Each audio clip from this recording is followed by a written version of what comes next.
Hello dear students, welcome to my class. Today's video is for class 10 students and we are going to study about real numbers which is chapter number 1 of NCERT book. Class 10 के NCERT book का first chapter है. Okay, real numbers.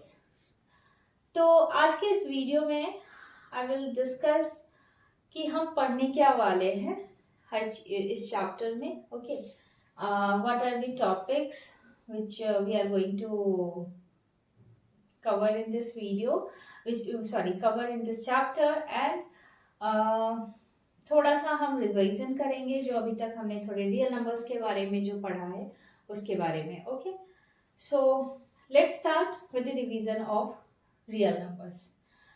Okay, तो अभी हमने real numbers we have explored the world of real numbers in class 9 already. Okay, already हमने पढ़ चुके हैं रियल नंबर्स के बारे में. एवरीवन, आई होप कि हर कोई इससे this are familiar with this word real numbers, है ना. फिर भी हम थोड़ा देख लेते हैं कि रियल नंबर्स होते क्या हैं. ओके, अभी हमने जब नंबर्स के बारे में जब हमने स्टार्ट किया था पढ़ने के लिए तो क्या क्या नंबर्स हमें मिले थे. सबसे पहले हमें क्या मिला, नेचुरल नंबर मिला, है ना. फिर उसके बाद हमने जब आगे पढ़ा जैसे जैसे तो हमें होल नंबर मिला. देन वी हमें इंटीजर्स मिला. ओके,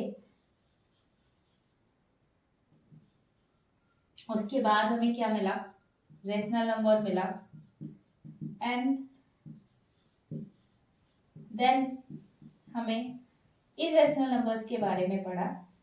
9th क्लास में हमने इरेशनल नंबर्स ऑलरेडी हम इंट्रोड्यूस हो चुका है ये इरेशनल नंबर. ओके, तो इस तरह से हमें सीरीज में पहले हमने इन सारे नंबर्स धीरे धीरे करके हमें मिले. Okay, natural, whole, integers, rational, irrational. Okay, जब हम इरेशनल नंबर्स तक पहुंचे ना तो हम जब नंबर लाइंस के बारे में, सपोज नंबर लाइन था हमारे पास एंड हमने उसमें सबसे पहले हमने नेचुरल नंबर्स का डिस्कवरी हुआ, देन होल नंबर, इंटीजर्स, इस तरह से. तो जब हमें इरेशनल नंबर्स मिल गए ना तो देन वी हैड एक कंक्लूजन पे आए कि ओके नाउ हमें हर तरह के नंबर्स उस नंबर लाइन पे जो थे वो मिल गए हैं हमें. ओके, देन हमने क्या किया कि ये जितने भी नंबर्स हमें भी मिले थे ना उन सबको एक कलेक्ट करके एक अलग सेट बना दिया. एक पूरा एक कलेक्शन को हमने एक न्यू नाम दे दिया जिसको हम रियल नंबर्स कहते हैं. ठीक है, तो रियल नंबर्स होते क्या है, the collection of all rational numbers and irrational numbers. Okay, and we know that कि रेशनल नंबर्स जो है ये जितने नेचुरल नंबर होते हैं, होल नंबर्स होते हैं, इंटीजर्स होते हैं, they all are rational numbers. ठीक है, तो इसमें हमारे में सारे नंबर्स कवर हो जाते हैं. जब हम कलेक्शन बनाते हैं रेशनल और इरेशनल का, we covered all types of numbers. ठीक है, तो real numbers are the collection of rational and irrational numbers. Okay, ये अभी हमने देखा कि रियल नंबर्स क्या होते हैं. एवरीवन, आई नो कि डेफिनेशन पता है रियल नंबर्स का एंड क्या होते हैं वो आई होप सबको पता चल गया. ओके, तो रियल नंबर्स देख लिया हमने क्या है.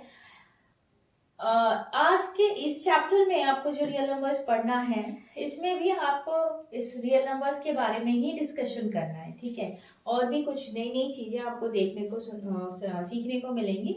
Okay, and two important properties of integers जो होते हैं, पॉजिटिव इंटीजर्स, उनके बारे में हमें पढ़ना है ना. सबसे पहले तो हम ये देख रहे हैं कि हमें पढ़ना क्या क्या है. थोड़ी थोड़ी चीजें उन सारे टॉपिक्स के बारे में थोड़ा सा हम समझेंगे उसके बारे में एंड देन फिर हम डिटेल में उन सारे टॉपिक्स को डिस्कस करेंगे. ठीक है, तो हमें क्या एक रियल नंबर्स क्या होते हैं, रियल नंबर्स के बारे में डिस्कशन करना है and then we have to study about 2 important properties of positive integers. वो क्या होते हैं, एक तो आपका प्रॉपर्टी होता है Euclid's division algorithm and second is आपका fundamental theorem of arithmetic. These are the 2 important properties of positive integers we are going to study in this chapter. तो वन बाय वन हम देखते हैं कि यूक्लिड्स डिवीजन एल्गोरिथम क्या है और the fundamental theorem of arithmetic क्या है, ठीक है। थोड़ा बहुत डिस्कशन करेंगे, डिटेल में we will discuss in our next video, okay. तो सबसे पहले हम यूक्लिड्स डिवीजन एल्गोरिथम क्या होता है उसको देखते हैं,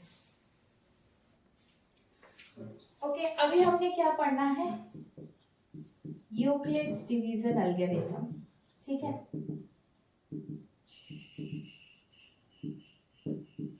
अभी हमने इस, जब आप पढ़ते हो तो इसमें आपका किस चीज क्या दिख रहा है, क्या आपको समझ में आ रहा है कि इसमें क्या हो रहा होगा, इस एल्गोरिथम में आपको क्या पढ़ने को मिलेगा। इट इज नथिंग, आपको यहाँ पे कौन सा वर्ड आ रहा है, डिवीजन।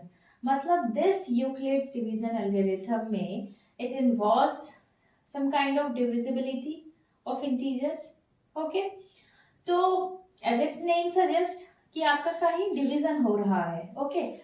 तो what does this algorithm states कि अगर suppose you have any positive integer and in this chapter हम पॉजिटिव इंटीजर्स के प्रॉपर्टीज के बारे में पढ़ रहे हैं। तो whenever we talk about integers it means they are positive only, they are positive integers, okay। Suppose you have a positive integer a and you divide this positive integer a by another positive integer b, ठीक है।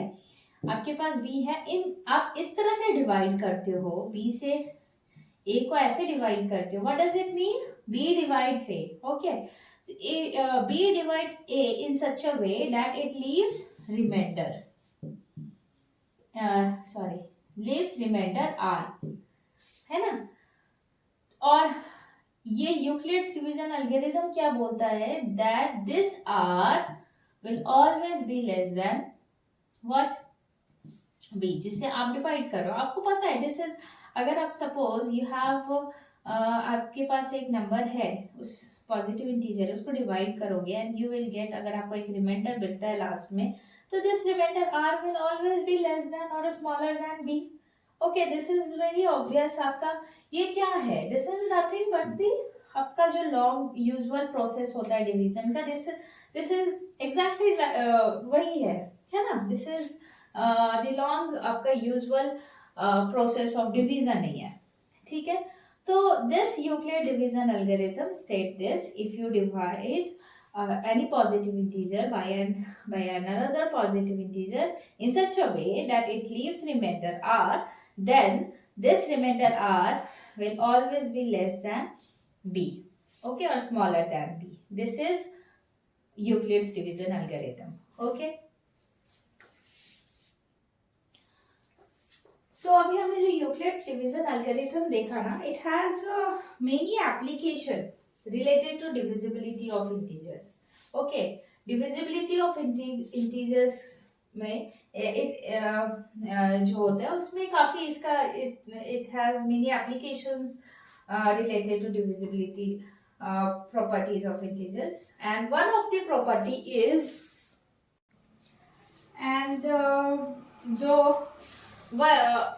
there is one application जो use होता है Euclid's division algorithm का, is to compute the HCF of two positive integers. कहाँ हम use करते हैं, to find the HCF of two integers, ठीक है।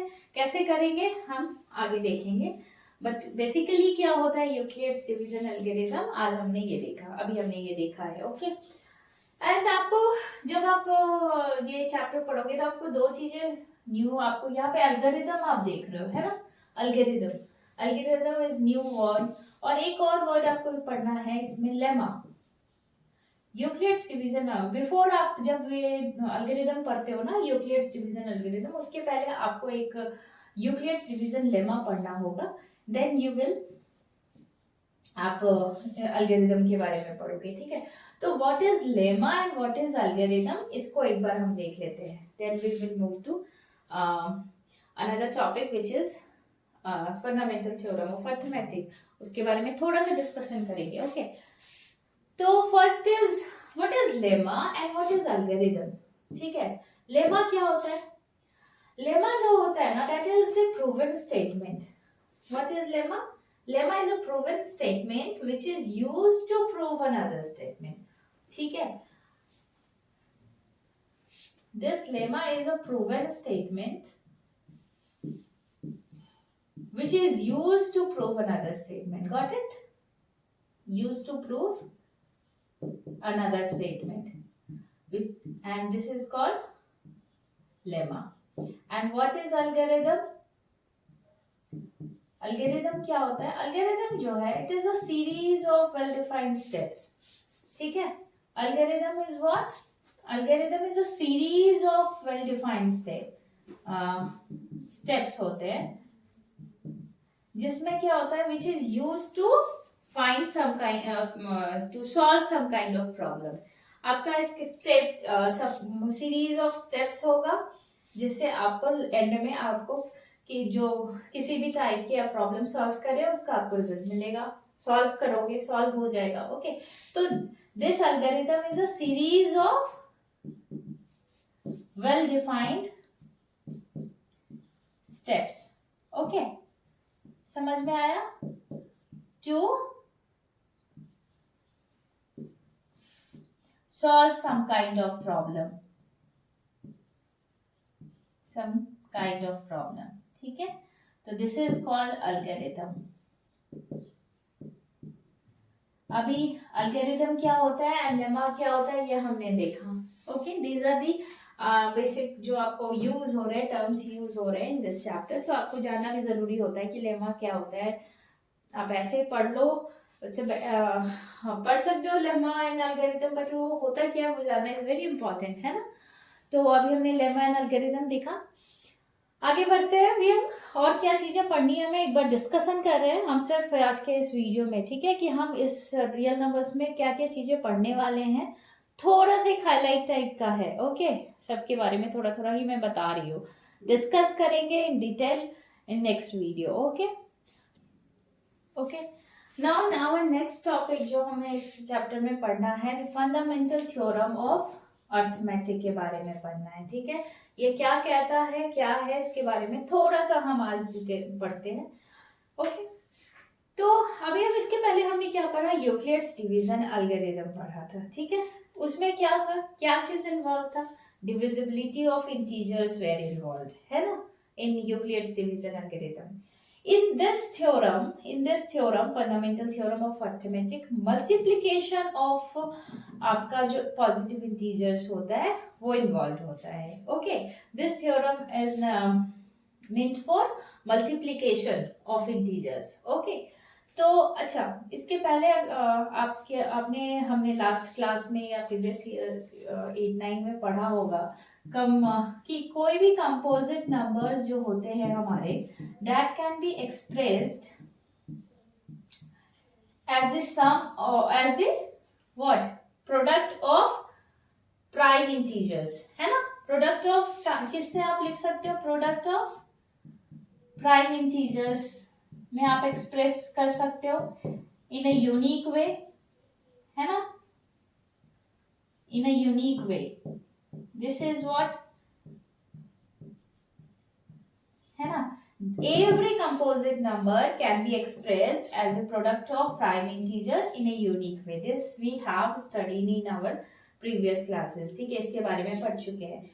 And the fundamental theorem of arithmetic states this only. यही बताता है. This is nothing but the fundamental theorem of arithmetic. Okay? तो फंडामेंटल थ्योरम ऑफ अर्थमेटिक क्या होता है, कोई भी कंपोजिट नंबर जो हुआ कोई, उसको हम क्या करते हैं, एक्सप्रेस कर सकते हैं as a product of prime integers in a unique way. This is fundamental theorem of arithmetic. Okay, and this fundamental theorem of arithmetic जो है ना, इट हैज वेरी सम क्या है important applications in the field of mathematics, and we use this fundamental theorem of arithmetic for two main applications. क्या क्या है वो, एक एप्लीकेशन, एक जगह जहाँ पे हम इस थ्योरम का यूज करते हैं वो है टू फाइंड कि irrationality of integers, in numbers.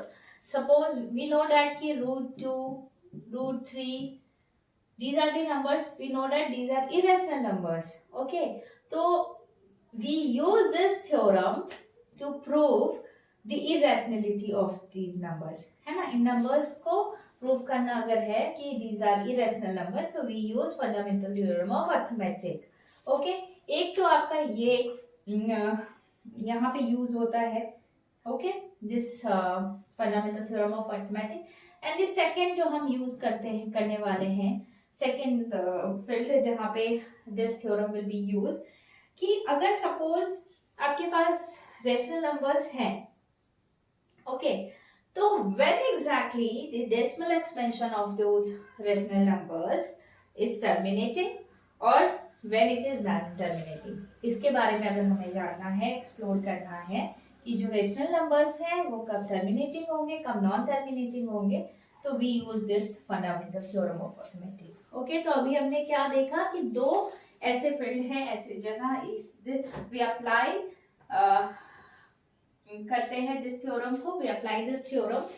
Okay, तो बेसिकली हमें जो इस चैप्टर में पढ़ना है, फंडामेंटल थ्योरम ऑफ अरिथमेटिक जो है उसका यूज करना है to prove the irrationalities of numbers, and when जो आपका कोई भी डेसिमल एक्सपेंशन होगा रेशनल नंबर्स का, वो कब टर्मिनेटिंग होगा, नॉन टर्मिनेटिंग होगा, वो निकालने के लिए हम यूज करेंगे this theorem of arithmetic. Okay, तो आज के इस वीडियो में हमने डिस्कशन किया है क्या क्या चीजें हम पढ़ने वाले हैं.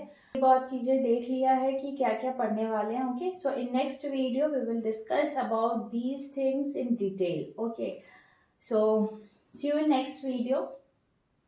Till then, goodbye. Thank you.